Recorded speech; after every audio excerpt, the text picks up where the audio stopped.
party, we like to party, party, party all night long. Party, party, we like to party, party, party, never go home. Party, party, we like to party, party, party all night long. Party, party, we like to party, party, party, never go home. What's up, everyone, and welcome back to episode 54 of the Ball Talk Pod. And we know why you all are here to listen to this podcast. The Oklahoma City Thunder are the 2025 NBA champions. And we'll get into it. It is just surreal to talk about. It is surreal to have been there, to experience it in the arena, after the game, outside of the arena. Literally an unforgettable night, and one that just means the world. Like, to me personally, it means the world. I know what it means to the city is second to none. Indescribable. And we got the parade tomorrow. That's going to be insane. But they take care of business in Game 7, winning 103-91. And the Oklahoma City Thunder are forever etched into the history books as NBA champions. Chris, how are we feeling this morning, man? They can't take that away from us, Ben. It's etched. You know what etched means? In stone. Do you know what in stone means? It means it has been carved or etched into stone. Permanent. Permanently. That's crazy. To think that, like, 13 years ago, it was, or whatever, I can't even, whatever 13 years ago was. 14. 14 years ago, we were praying for the Thunder to win a second game versus that Miami Heat-led LeBron, which wasn't that his first championship? Yes. So LeBron won his first championship 14 years ago today. Or not today, but it's this year. It's crazy to see the different iterations of the Thunder team and how in 2020 this team was so down. But to answer your question, I'm feeling really good. I feel like $1 million. I feel like a winner. Go to the casino and test my luck tonight. Not really. I was about to say, we'll report back on Chris's casino happenings. Casino, yeah. Don't tell my wife. But I feel it was a surreal moment. A moment that, like, you stood there watching Kenrich Williams dribble up the ball and kind of sit there at half court, and you just got chills. Like, I got goosebumps all over my body as I just watched, Jalen Williams cry, Mark hug Alex Caruso, Jalen Williams, Jay Will just shake Shea as he got to the bench. It was unreal. And just like when we kept grass from OU beating Alabama, I picked up some confetti and put it in my wallet that I'll forever keep in maybe not my wallet, but I'll forever keep because it's priceless. It was, that piece of paper means a lot. Did you cry? I didn't cry. As we know, I am quite the tear person. I tear a lot. And so I didn't cry though. I was just more like in shock and just happy. Did you shed a tear for the boys? You did? Cried. Yeah. And the moment that, I felt good, obviously, when they were up 21, when Dub hit that three, and we were up, I think it was 89-68 with 8 minutes left. And, we haven't even mentioned it yet. Halliburton did go down. We'll talk about that. That doesn't change anything to me. It's almost made me happier at seeing all of the hate on Twitter and X. I'm like, bring it on. I don't care. I do not care one bit. We are the champions. You can never take this away. You can complain about Halliburton. You can complain about the free throw merchant Shea. Well, guess what? He's an NBA champion and a finals MVP, and that's never changing regardless of what you stupid idiots on Twitter think. And people aren't going to remember that. There's going to be very specific people who remember the finals were, Halliburton going down, but everyone's been saying the Thunder had an easy run with Jaw getting hurt, and then Aaron Gordon playing Game 7 on a hamstring injury, and then they don't really they talk about Anthony Edwards being hurt during that series, but I don't think he really was. Whatever, and I don't think was really hurt. We don't have to talk about him, but he's a loser. There are going to be very specific people who are like, "Oh, the Thunder," and you're just like, "Come on, man! No one's going to know that. Celebrate the win." Just enjoy the basketball, which they came out and said it's the most watched final games in 6 years. Yeah, The most since the last, when would that would have been 2019. So it would have been, was it the Warriors Raptors year, I think? But yes. so like you think about that, and it's like you had Boston Dallas last year. You had Denver Miami the year before. It was good Warriors basketball. Boston the year before that. It's been major markets that have been in this. It's not like it was like a bunch of no name small market teams. Oklahoma City versus the Yeah, Pacers. like the Oklahoma City and Indiana. Wait. I mean, just the rating haters got bitch slapped last night, and all the people who are just crying online have made me smile today. I love it. It's literally fueling me every time. I get happier that we won. Like like going into this series and throughout this year, it's like it. I wouldn't say it like impacted me greatly, but I did be like, man, why do people hate this team so much? Like it's a super cool team, and now I don't care. Yeah, I do not care because we win. Yeah, all we do is win. All we do is win, no matter what. Okay, see. Yeah, like I said, when we got up 21 and there were 8 minutes left, that was when I was kind of like, okay, we're gonna win this, I think, and like we'll talk about it a little bit. But the Pacers, props to them, kept coming right back, and we've talked about it. The Nembhard 3 to cut it to 10 with like 2 or 3 minutes left. I think it was like 2.5, 2:45 left. Chet leaks out and gets a dunk immediately afterwards. But one of the things that always gives me chills, and I don't know why, but when the Thunder win and like they're dribbling out the clock and they play the intro to I Got a Feeling by the Black Eyed Peas, and it's the dun dun dun dun dun dun dun dun. It gives me chills every time. Like when I'm wanting to listen I got to chills music. by you doing that. I got chills. Exactly. I sounded just like them. I mean, it's crazy. Fergie. Is this Fergie on the call? It's will.i.am. Oh. But whenever I'm like driving downtown for a game or something like that, I'll play Thunderstruck, and like every once in a while, if I'm feeling crazy, I'll literally just play the intro to that song by the Black Eyed Peas and just keep restarting it because they did it last night when we got the ball back and Kenrich was dribbling it out, and that was the moment where I like, I wasn't like bawling, but it was like, holy that's where I got my hell. chills. Yeah, like this is a moment. You soak it all in. I made sure to like look around and be like, my team just won a game 7 of the NBA finals. For the first time in like, I consider my life, like one of my like main teams won a championship and to claim their league. I mean, you talk about OU football. They won it in 2000. I was 4, I think.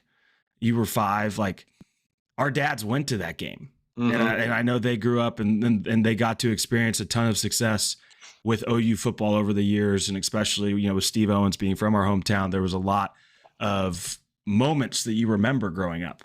And going to OU when like Baker and Kyler were there and Jalen Hurts, and there were several moments that were worth remembering, but not to this extent.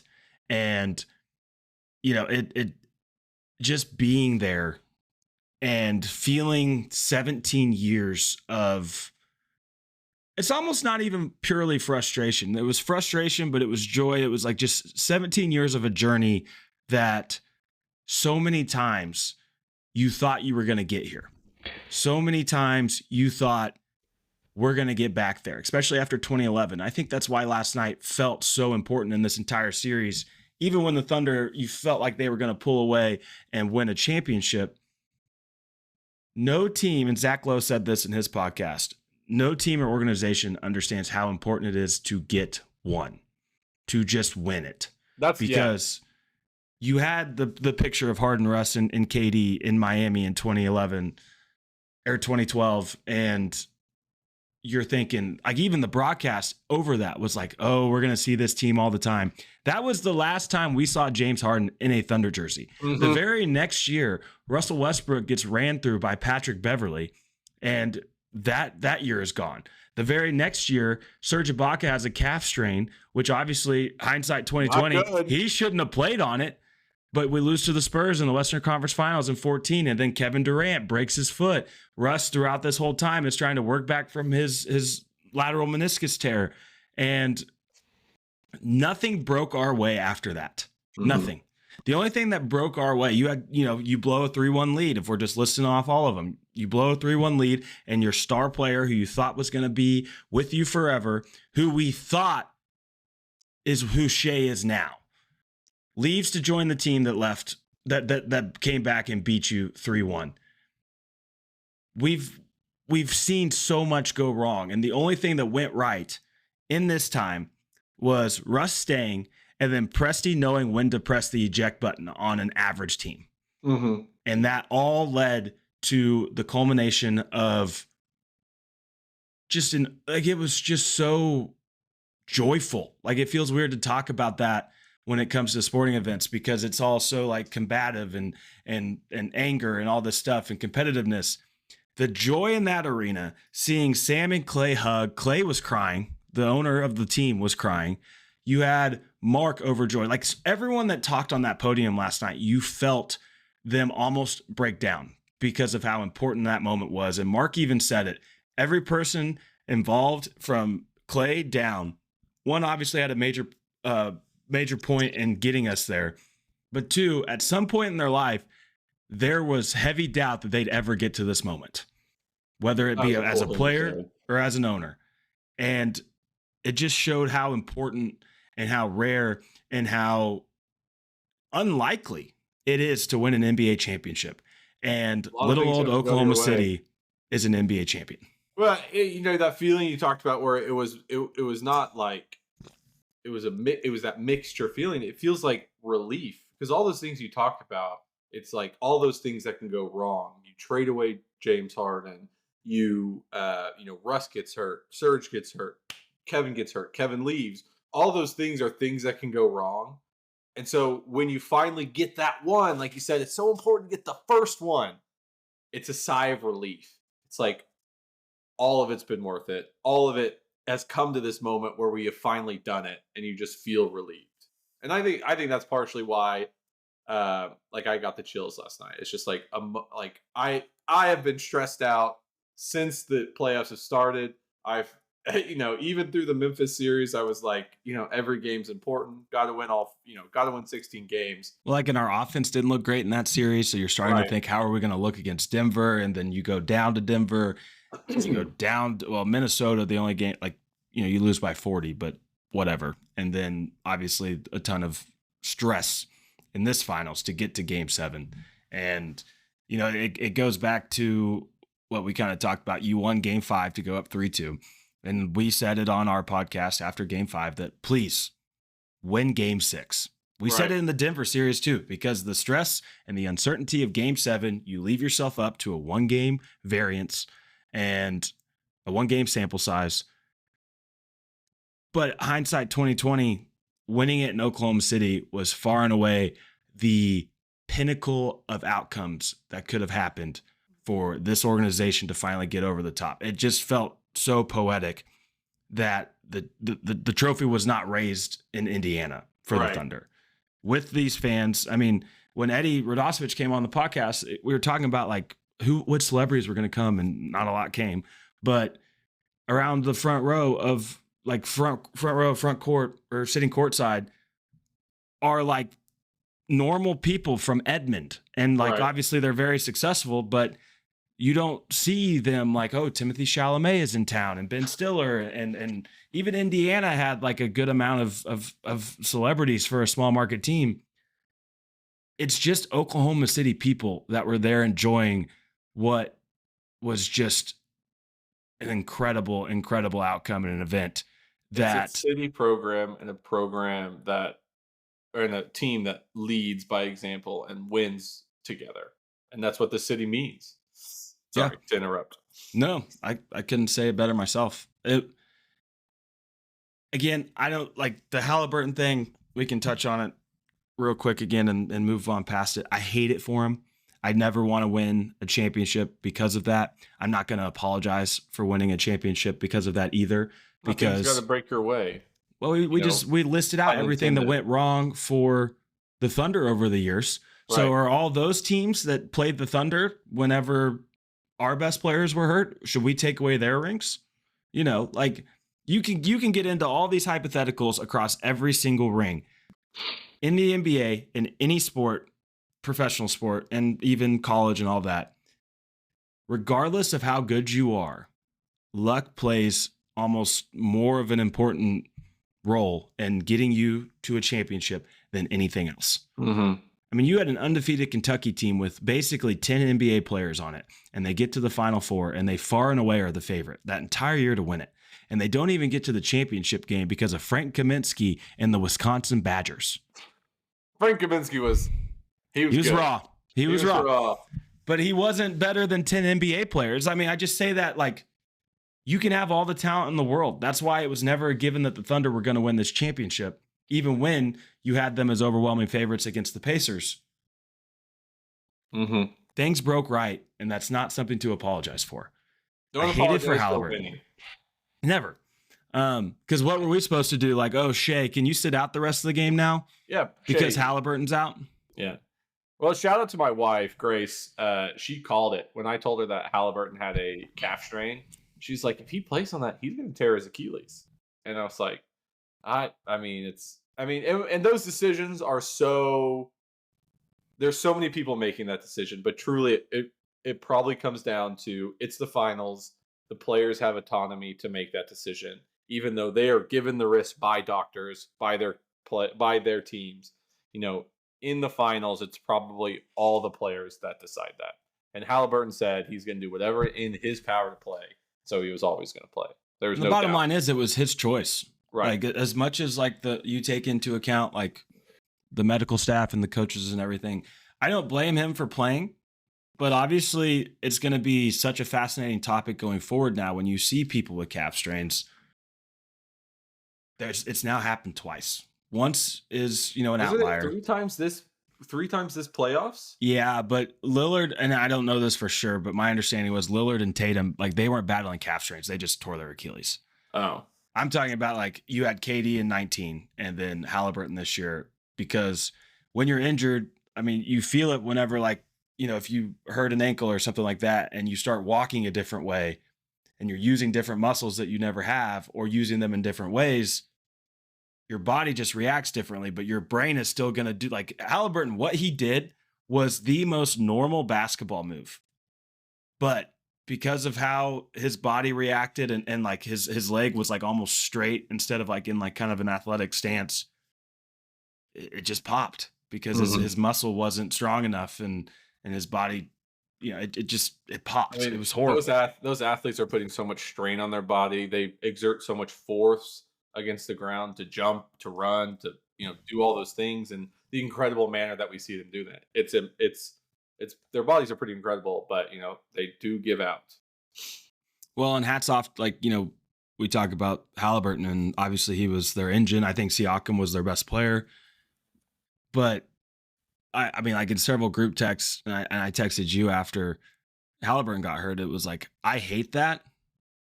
We have a job to do. Like this game is not over. And TJ McCollum showed you that. But he scored 10 straight points in the third quarter by himself. Yeah.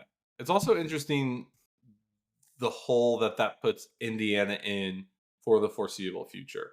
Like, you think this team who made it to the Eastern Conference Finals last year, made it to the finals this year, they have a chance to be good in the Eastern Conference for this foreseeable future with the team that they've made up. Also homegrown, also young, also, they've made timely trades. Yeah. They've made timely trades. Like, they had all set up for the next couple of years. Halliburton goes down in the final game of the NBA season. There's no one's ever going to play a game after that game, right? He goes. It was down both teams' last game, regardless of what happened. Yep. And he is done till 2027. Like your most important player, I would say, maybe not your best player, most important player is out for the next season because the Achilles are like, and that's just like the year-long thing. Wipes a year off of the. You can't rush it back.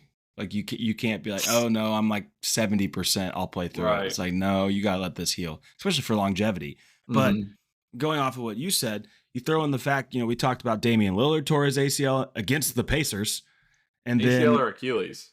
Oh yeah, Achilles. Sorry, and then you had Tatum tear his Achilles too. Boston was obviously the favorite for most of the year, especially coming out of the East.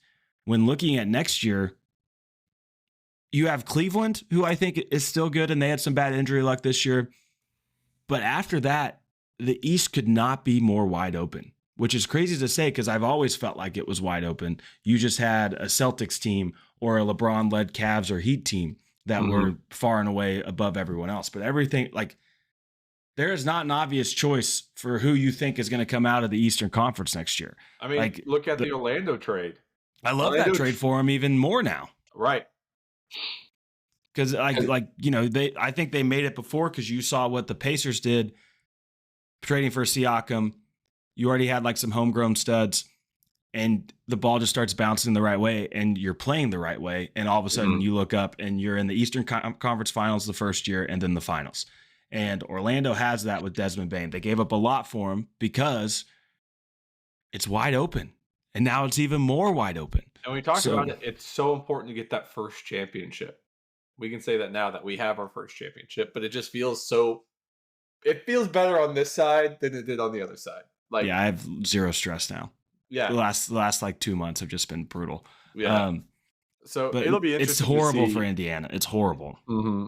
It truly is like organizational altering for like the next 5 or 10 years. Like, it could have ripple effects down the way, depending on like what they do with assets next year to maybe make a push, or do they just like, wait another season, but the guys get older and the contracts run out. Yeah. Like, how's that all work out? So I mean, we've seen it. Every chance you have to take advantage of, and now they've already basically lost their chance next year before the season's even started.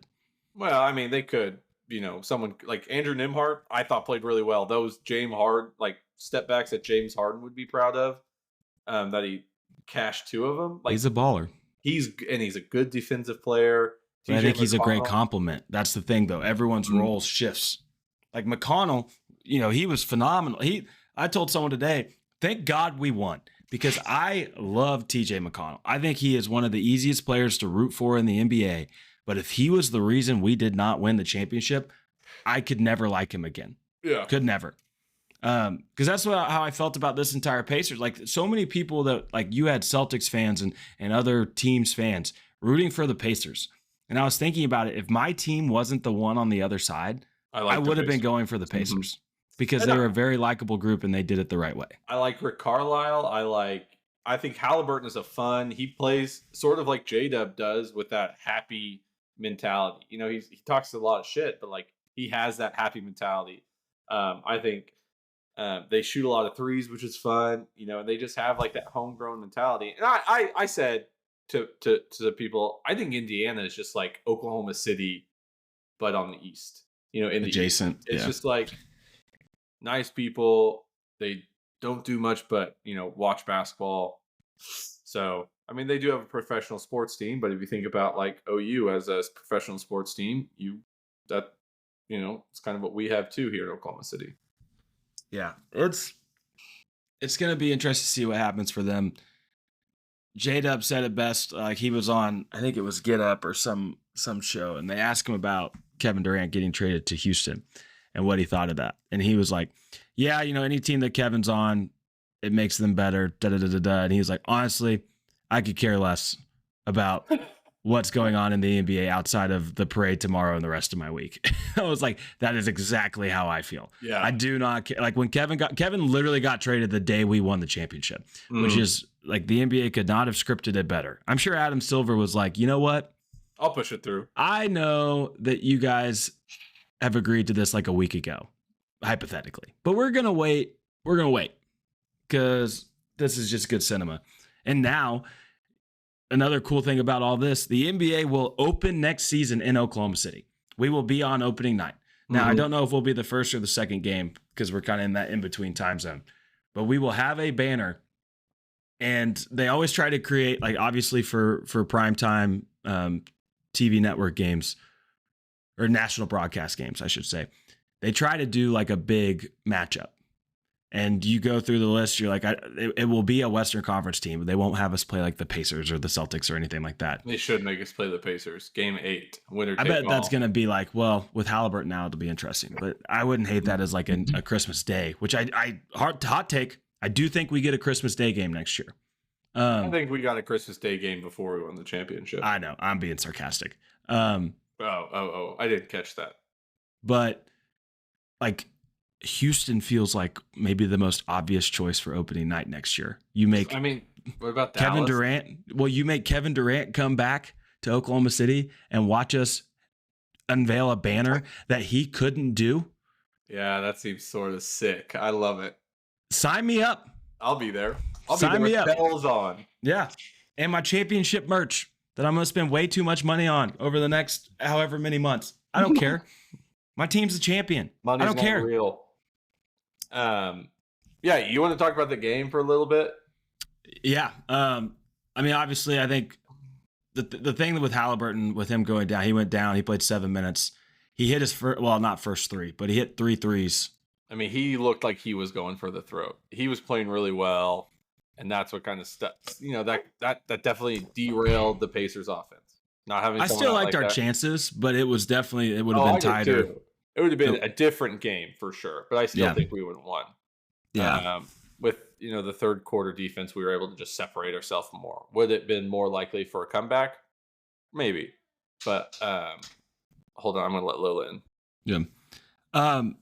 I mean, going into after that happened, like I said with Chris, is like I texted so many people. It's like that sucks, but the job at hand is still there, and for us to be sitting at halftime, it almost felt like the rest of the first quarter and the second quarter was just like a blur of Halliburton's not playing. We know he's not coming back, but I still respect the hell out of this Pacers team.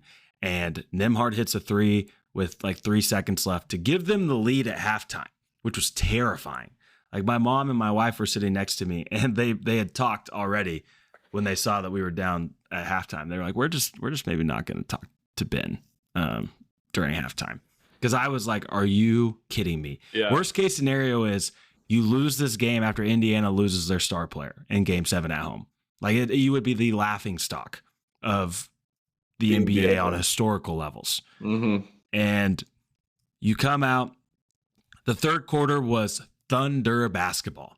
Like everyone was flying all over. I think we had it was like 5 or less points off turnovers going into halftime, and I think we ended with 27. Yeah. Like, just you take into account they lost their point guard, and I know they have other players that can create and handle, but when you lose your main guy and Lou Dort is switching on to Nembhard and McConnell, it changes things. Like it's the whole thing where we talked about like next year for the Pacers, all those guys were great. You could tell McConnell could only play, I don't have his minutes right in front of me, but like he had a minutes cap. They're like, we can't play TJ McConnell 40 minutes. Well, the other thing is like, can he do that for, like you said, like, whether it's like a conditioning minutes cap or like he can't like run up and down the court for 40 minutes and be and the guard guy, right? And guard. So it's just like, because Shea was dying to get him to switch on him. But I thought he did an okay job on Shea. He was physical enough and swiping at the ball enough that I think Shea had a little bit of trouble. I thought TJ McCollum played good defense on him. Yeah, but no, he's pesky, but it didn't matter. He, you mentioned he scored 10 straight points, and then all of a sudden, the Thunder's defense just could not be stopped. And then the big three hit back to back 3-pointers, and it was so nice. That's what that was the moment that I thought we're going to go do this thing. Like it felt like a moment that you started, like they tied it at 56 all. You had Shea come down and hit a step back 3. You had Chet hit a 3. And then Dub has, a beautiful shooter's touch. Ball bounces up and rattles in. And it was like, we're not going to lose this game. Like, it was like, it's not secured yet, but we're in that flow. We're in that rhythm. Going into this game, and I think to start it, at one point, Shea, Dub, and Chet had combined to miss 18 straight threes. And like obviously Game 6 was horrible, so it made complete sense.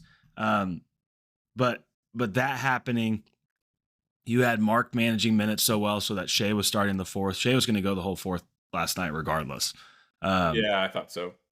But that third quarter was euphoric. Like it was like, this is a quarter that solidifies you as an NBA champion. Obviously, you still have to go finish over 12 minutes, but you set the tone against a team that is already emotionally like uneasy. Fragile. because of their star player getting hurt. I mean, Obi Toppin talked about it after the game about how guilty he felt because he's the one that passed it to Halliburton when like he didn't even hurt Halliburton. He just passed him the ball and he had to go make a move late in the shot clock.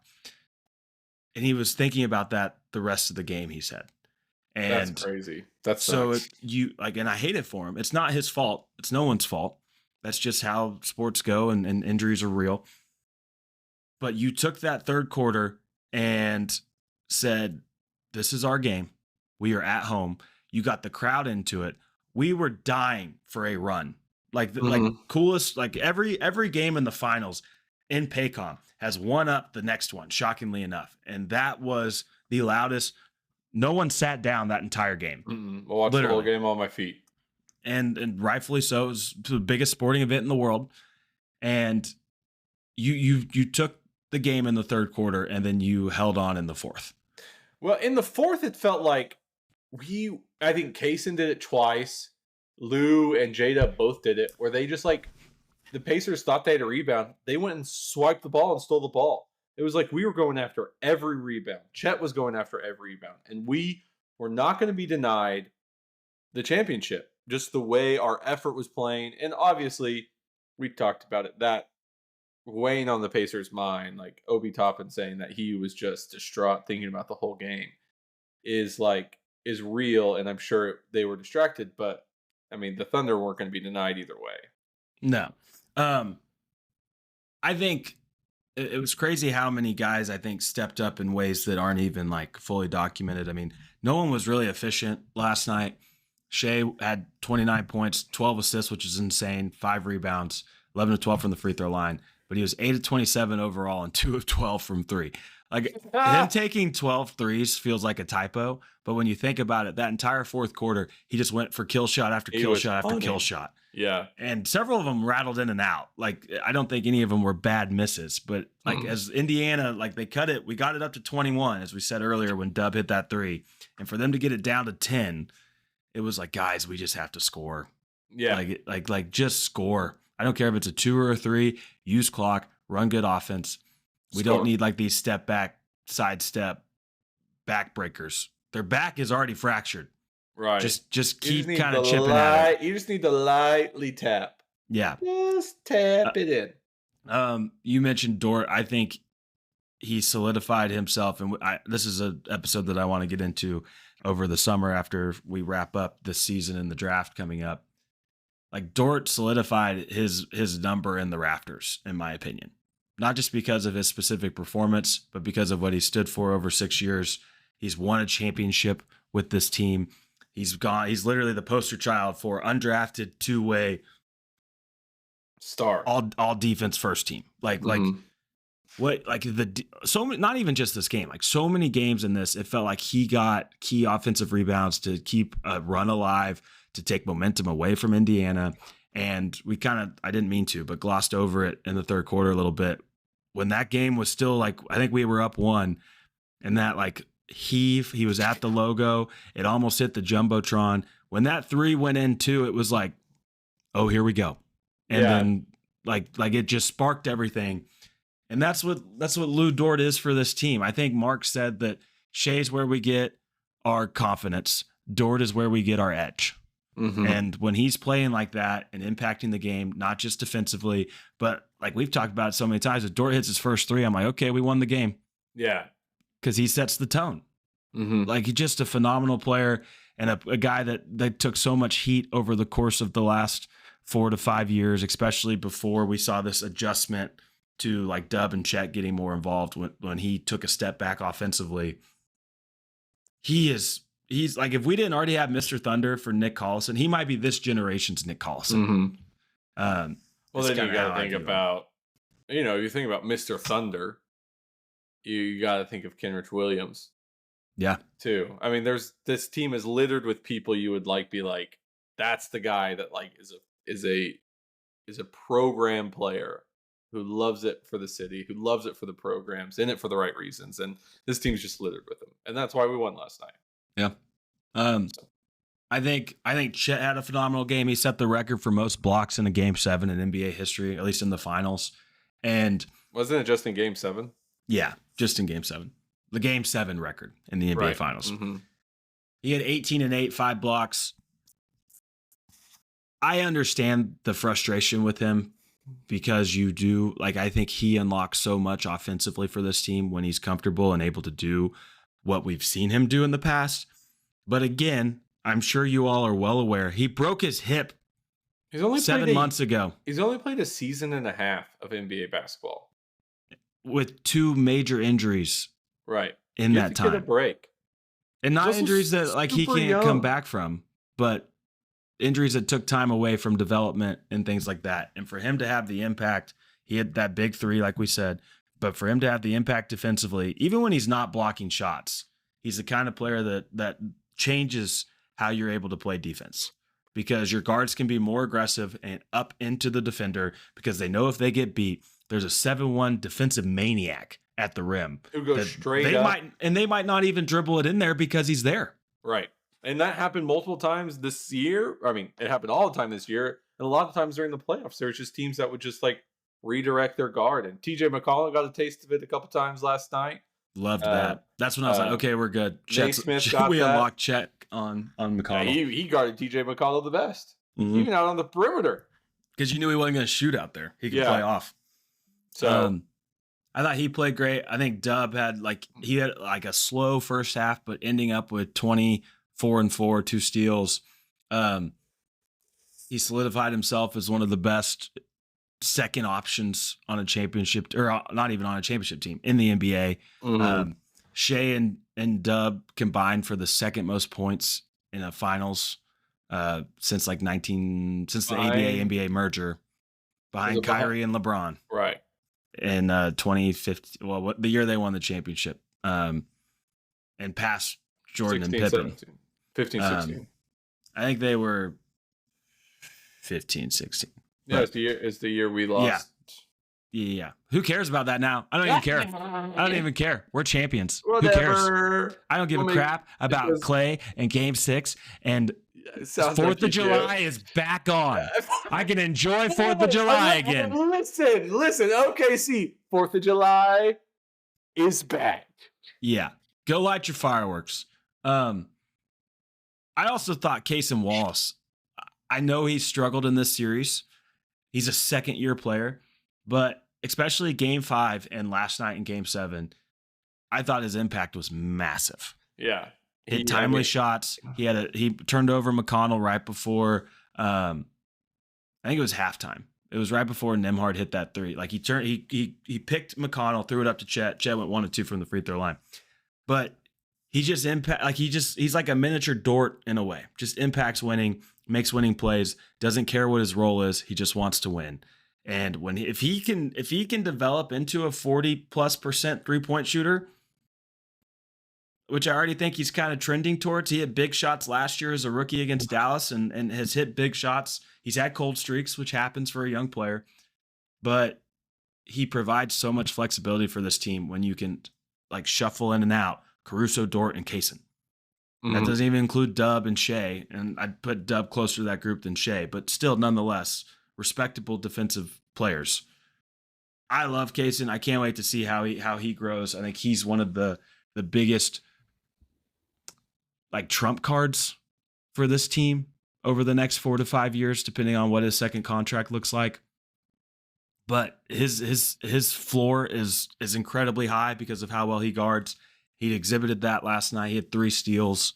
But I thought he was phenomenal. And then the bald-headed demon, Mr. Alex Caruso, I mean, came in, hit the first 2 threes.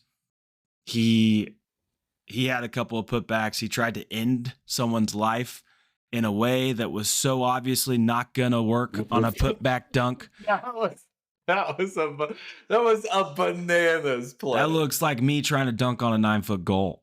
Like it was horrible. Let's say 8 foot. Yeah, maybe. Whichever one is worse is what we're gonna go with. But he was phenomenal. You could tell how much it meant to him. He mentioned he won it in 2020. They didn't get a parade that year because of COVID. So tomorrow's his first NBA championship parade, even though he's won a second one. But man, I mean, I think Hartenstein played well. I think we've touched on pretty much everyone that played meaningful minutes. Wiggs didn't score. He was a plus 11 in the box score. He only took one shot. I mean, just an insane performance. And it wasn't like a legendary game 7, but we did what we had to do to win a championship. And that's all I care about. And we did. Bottom line. We did. Bottom line. Hey, that's the bottom line. I can forget about it. That's the bottom line. The Oklahoma City Thunder are NBA champions. And like before we get out of here, the scene after, or what did you? Are you gonna talk about the game or? I just want to say one thing. Then we can talk about the scene. It's so the thing I was most worried about going through this, not the thing, but like one of the things I was worried about is that if the Thunder, the Cavs lost in the semis, and if the Thunder go and lose this, in my head, I'm like, the regular season doesn't matter. Like, these teams didn't have great phenomenal. It'd be really hard to enjoy the regular season next year. It's a lot. And for the regular season to actually matter and to, the season isn't lost because they lost the championship. You know what I mean? For that regular season to actually mean something in the history books is something that gives me a lot of joy. But that's all I wanted to say about that. Yeah, for sure. After the game, it was so cool. Like going over to Scissortail Park and like they had Devon Tower lit up gold and the Thunder logo gold, and all the buildings with lights on it were in Thunder colors, and just like everyone was honking, everyone was yelling, people were hugging random people. It felt so cool. Unfortunately, there was a bit of an issue that we don't have to get into it at Scissortail, but all was good. And then my wife and I ended up at Jones Assembly, and they had the watch party there, and then we were there afterwards. That's where the Thunder went. That's where their post-game celebration was. Upstairs? Yeah, they were upstairs. Way later than when we were there. I think they showed up well after midnight, maybe even 1 or 2 a.m. Oh, I'm sure. But like standing at Jones Assembly and you're looking out, and it's just everyone, like even like most people were drunk, obviously, but even the ones you knew weren't, were just there scream singing like popular, white girl songs and dancing to it. And it was just joy everywhere. Like there was never been better vibes than I've ever been around than at Jones Assembly, where everyone's just hugging everyone, congratulating everyone. It was so powerful. Is the only way I think I know how to describe it. It's huge for the city. It symbolizes what this championship means for the city and its future growth and future This is a championship city now. Mm-hmm. Like regardless of what happens, and you add in the fact of how young this team is and what they still can do. Even Chet was talking about like they know the runway of this team, and you're still at the beginning of it, which is so crazy. Nothing's given. Obviously, they have to go out and earn it, but you're going to enjoy this one. You throw in the fact that we're building a new arena and the Thunder have signed a lease that'll keep them here for 50 years. By the end of that lease, the Thunder will have been in Oklahoma City longer than they were in Seattle. Like, This is our team. And you take into account the growth that's paralleled exactly with the growth of the Thunder and the development of the Thunder. That's not going to stop. And we get to go celebrate it tomorrow at a championship parade. Right. So many people are like, "Hey, what are you doing for the parade?" I was like, "I don't know. I've never done this before." we don't have anything planned out yet. Yeah. I just am gonna yell and scream, maybe drink a beer or two. Get there early. Yeah. Wear the shirt. wear any shirt, any championship shirt. But I do have one more question before we leave. Shout out to my Uncle Matt. Does this mean anything until we beat Dallas in a series? We didn't check all the boxes this year. That's not all. Yeah.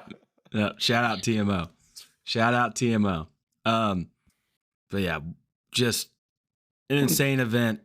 Second greatest day of my life, and I just can't wait to celebrate it tomorrow. We wanted to get you guys out like a recap pod for the game. We're gonna recap the parade tomorrow. The NBA draft. I'm not used to a team playing this late. The NBA draft is literally in 2 days. And like the Thunder were like, there were people working out for the Thunder for the draft the day we won the championship. Like the work doesn't stop. The NBA offseason is crazy. And like, if you think about it, you have July and August, and then training camp is in September, and you're back at it in October. Like, just crazy how long this season has been. I will give a shout out to my wife Bailey for putting up with me since October. Yeah, shout out of this season. She went to several more Thunder games than I think she ever thought she would. But you know what? Being season ticket holders, we're champions now. It was worth it. It was worth it. I don't really mean to speak for her, but I really hope she thinks it's worth it. But yeah, just an all-time day for Oklahoma City, for the state. And like I said before, we're going to celebrate it tomorrow, and we'll be recapping that, and then recapping the NBA draft the very next night. So a lot of content. Listen to it all. Every podcast out there right now is about your Oklahoma City Thunder. So enjoy it, soak it in. We'll be back tomorrow to talk a little bit about the championship parade and just the crazy times that we're having in Oklahoma City. Appreciate everybody for listening, and we'll talk to you again tomorrow. See ya. See ya. All night long, party, party, we like to party, party, party, all night long, party, party, we like to